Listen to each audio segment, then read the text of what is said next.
Mums with Hustle podcast, episode 548. Welcome to the Mums with Hustle podcast, where you'll discover everyday mum entrepreneurs killing it in their industry. Learn the secrets you can replicate to create your own success with your host, Tracy Harris. Instagram has always been about content trends, and some of them I've participated in, many I have not. And I think that it's great. I think it's great to pay attention to trends and jump on things that are aligned. Certainly not everything is for everyone. So I just wanted to start off by saying that. But something that people are doing more and more and more is this rise of creators all sharing their different frameworks for doing absolutely everything. And I get it, because I teach entrepreneurs how to actually come up with their own IP in the form of frameworks and models and signature methods. And so I'm not saying that those things aren't good. They're phenomenal. And it's a great way to take some of your really big complex ideas and distill them down into something that is really memorable, particularly those of you that are coaches, like you're coaching with a methodology, or you are an online educator. And I understand that coming onto Instagram and doing a yapping style, talking head style of reel is a great way for us to teach these frameworks.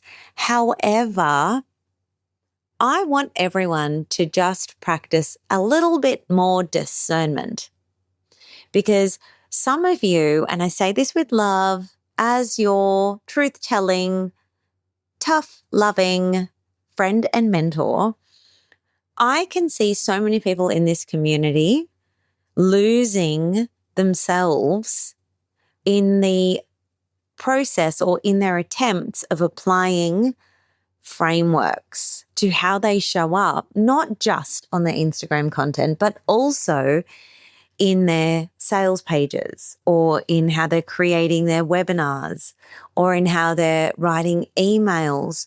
When you focus so much on, am I doing this right? Have I got all the steps? Am I following this formula? You lose yourself. You lose your essence. I had the pleasure of reviewing one of my mentees' sales pages for a brand new course. She does not serve business owners. She serves, what do I call them? Regular folks, regular people. And she's in the process of creating an online course. Now, she's naturally nervous because it's the first time that she's ever created any type of online learning, education, training material, and she's going to sell it. And it does have her methodologies in her system that she's selling to support people in their dream outcome. I'm speaking cryptically because I don't want to share this person's business idea before they're really launched. So that's why I'm just being mindful of the words that I share. But, you know, rightfully so. For those of us that have launched things before, we know that it can be really nerve-wracking, especially when it's the first time. You know, it's one thing to do that on a one-on-one basis, which is what she's done so far. It's another thing to put it together in a one-to-many course-like structure and then to sell it online. And so I looked at her sales page and it just didn't have any of her in it. It just screamed, I'm following some kind of textbook formula for writing copy on my sales page. And it lost the magic and the oomph. And this person has decades, literally decades of experience in this field. She is an expert. And she has not just learned about the things that she's teaching, she's applied it to herself and to many, many, many, many clients over the years. She's beyond qualified to be creating an online course, but that's not coming through because of how rigid following a framework or a formula can make you. So this is not about Please don't follow frameworks and formulas. No, that's not the main point of this podcast episode. It is that we need to be mindful not to lose ourselves, our magic, and I'm always going to pull it back to this, our message. Let's not lose our message in our attempts to apply someone else's framework or formula to whatever it is that we're doing, whether that's on Instagram on the front end, or whether that's putting together an offer and writing a sales page, or putting together a welcome email sequence for, people that sign up to our email lists. There are processes and frameworks for everything, and it's wonderful, but don't lose yourself inside of it. And you know that you're losing yourself when you overthink and when the perfect good girl tends to come out. It's like, did I nail the assignment? Did I get 20 out of 20 in this test? Well, no, because it's landing as flat or, I don't even know the words. See, you can tell that I haven't shown up on this episode with the script. I am speaking right from the heart with this one because it's something that I'm observing, and I'm observing it more and more.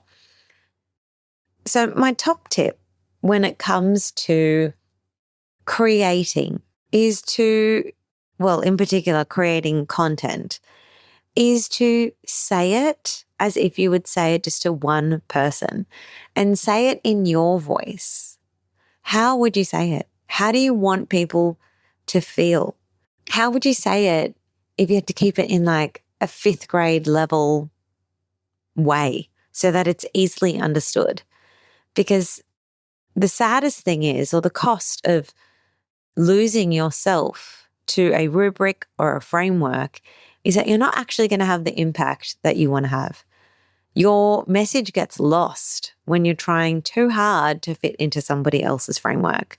So the framework isn't the problem. It's that you're not bringing yourself into your message. So if you have clear messaging, then you're not really going to encounter that problem. So whatever it is that you're doing, get clear on what your message is, make it more you, and then see if there is a framework or a methodology that you want to apply that to. But it starts with your message, okay? Always, always, always start there. Shout out to all the people in this community that are doing really bold, brave things. May we all just stay courageous, and may we all just try our best. There's no such thing as perfect. No one's going to get it perfect, okay? It's not about that. It's about progress over perfection. And if I can save you some struggle and stress and despair as you build, then that's what I'm here for. And I just want all of us to win. The thing that is going to make people buy whatever it is you're selling is you. So make it more you. Thanks for hanging out with me on this episode of the podcast. Hit the subscribe button, follow me over on Instagram, and send me an email if you've got a topic that you'd like for me to explore on the podcast.